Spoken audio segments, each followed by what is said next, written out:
Marjorie Taylor Greene is in a very safe Republican district in Georgia as a radical Trumpist member of the House of Representatives. But for the first time, she spent more money than she raised, and her Democratic challenger raised more money than she did.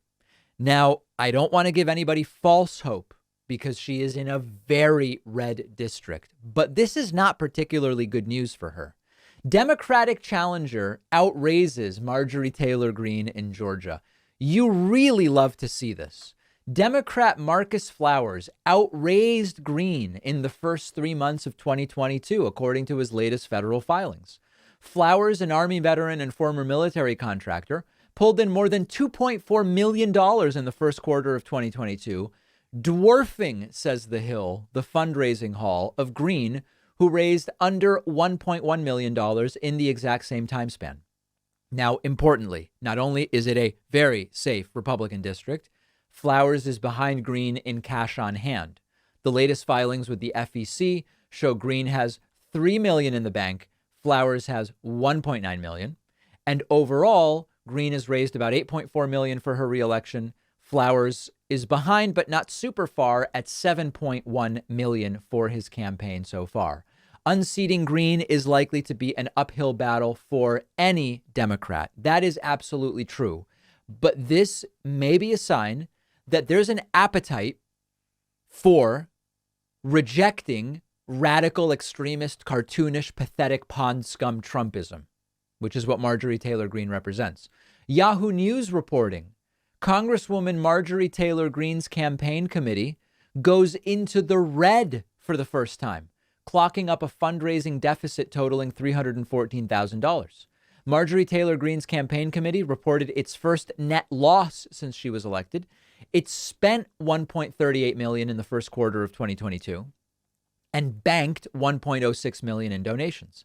The 1.06 was rounded to 1.1 in the previous article.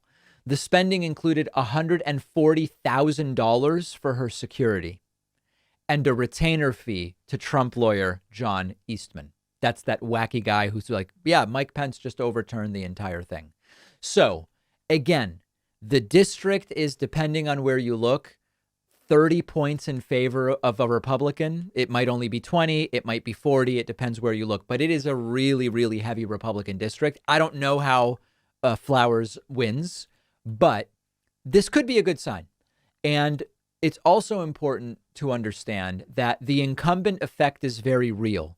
And so even with the same fundraising, you would probably expect Greene to win because the incumbency effect is very real.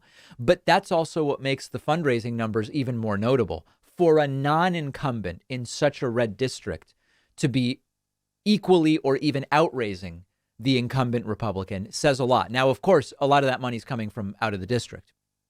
It's not a big shock that there are people outside of that Georgia district who would love to see Marjorie Taylor Greene removed because she's such a lunatic.